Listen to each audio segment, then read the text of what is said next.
It brings good energy as much as anything, you know.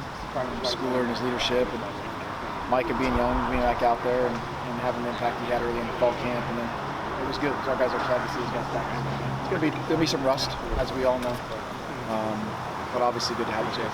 Particularly this time of year, I mean, 4 games in now, can it be kind of a nice thing to kind of be able to shake things up and bring some new guys in to kind of get guys seeing some different bodies in there that they're competing against? Yeah, I think when you add good players to the mix at any time, I think it got the chance to lift your group up. We're not talking about 10-year NFL vets, unfortunately, you know, but these guys, like I said, there'll be a little bit of rust, but it's just great to have those guys back that bring good energy to our unit. The games you played so far, have you had to be cognizant that maybe the receiver group didn't have the depth, and you take an effort to keep them fresh? Absolutely. Through the course of the game? Yeah. So how does it open things up now? I think we've talked endlessly about that in the first 4 weeks, going into, you know, the barrage of guys that ended up down, and you going back to week 1, and then trying to manage guys throughout the course of the game. You know, examples like Red, who doesn't have much, who plays a lot of plays, and in certain instances in the course of these weeks he's been on IV at certain times during the game, and you know there's calls and things and packages that you got to kind of manage. And so yeah, I think with the guys that we had, they did an awesome job, and managing the numbers based on our injuries was something we had to do in these first 4 weeks, and it'll continue to be that way, because I don't think that you're going to have a chance to just plug guys in right away and just ramp them right up. You got to kind of do that carefully. You know, that's what we'd all like to see, is just plug and play and ramp it all back up. But there's going to be some rust, and there's going to be some guys that are going to be moving around a little bit and thinking a little bit, and that'll be good. I'm sorry, I'm doubling up here. Is the running game coach said that it was a little bit out of sync in the past couple of weeks here. What was the big thing that you guys worked on in this bye week, especially getting guys like CJ and Travis? Well, without getting into exact details and giving anything away more than anything, just a chance to watch it all together and see where things are with the backs and the line, and getting things like the word sync, getting back into sync in regards to certain things we do and certain looks and certain fronts and certain schemes that may have a chance to give us an impact, you know, and I think that it's all collectively seeing it with some of the stuff we're doing now is going to help us, and that's going to be. For CJ, is that impatience, is that goal recognition? I mean, what did you kind of see out of him that you're targeted for improvement? No, it's not on one person. It's not on just CJ. We're using CJ as an example. CJ done an awesome job for us, and I think in his second year now, and having a chance to see the run game again from both pistol and from gun, and seeing how double teams work and how gap plays work in certain fronts, and I think gives him a chance to get more reps. And a bye week going in this last week was a chance for us all to sit down and watch it and see how things are blocked, naming points and landmarks, and I think that was real good. I have no problem. I have no issue with CJ having a chance to see that and being able to grow. From week to week, it appears Brian Addison is getting more confident, coming off a career high 4 receptions. What do you think makes him different and special from your other receivers? Brian's done a great job. Obviously, in year 1 coming in and having a chance with some guys and some injuries, really ramping up his reps and having an impact. You know, we've thought a lot about Brian since we started recruiting him, and then he ended up here through a transfer. But he did it. He's doing a great job. I think he's got a really good skill set. He's a long body. He's hard off the line of scrimmage. He can catch the ball. He's rangy. Has some run after catch. He's tough.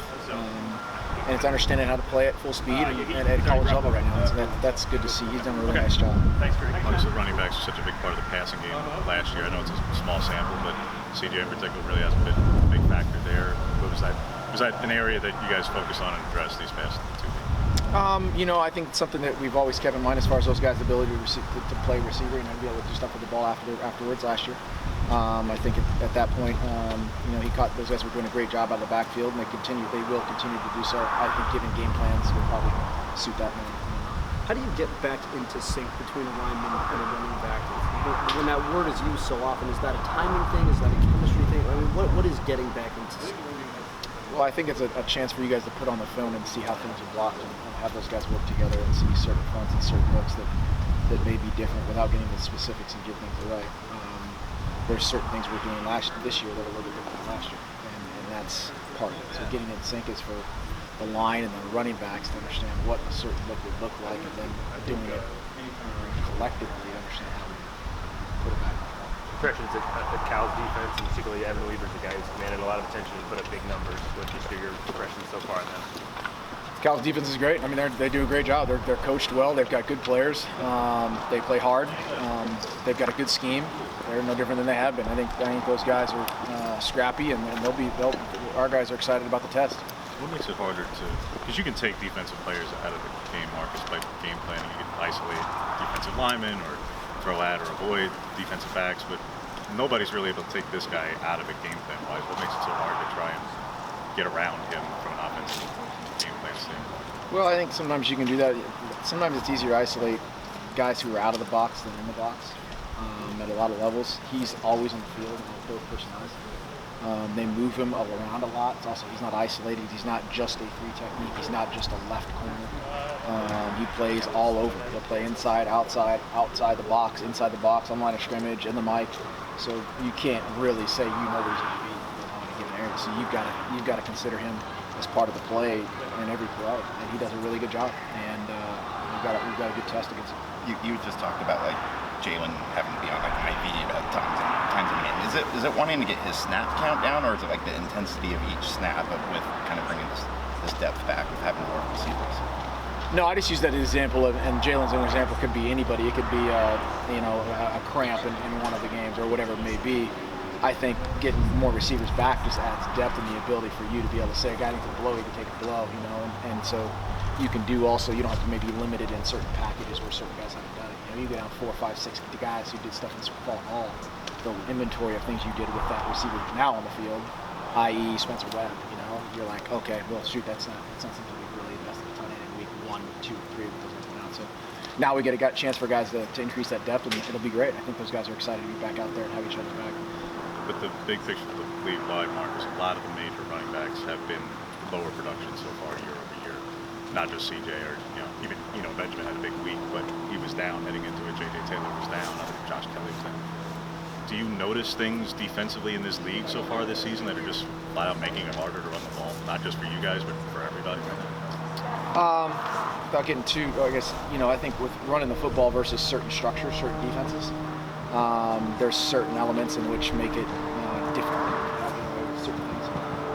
The box count can change. A lot of sub fronts or Tiger, 12 personnel, 11 personnel things that defenses do, and I think defenses are understanding that, and I think there's a couple things in there that probably would lend to the fact that the run game and certain packages of what defenses do have a chance to decrease your availability, kind of make it real clean and clear. Are you guys?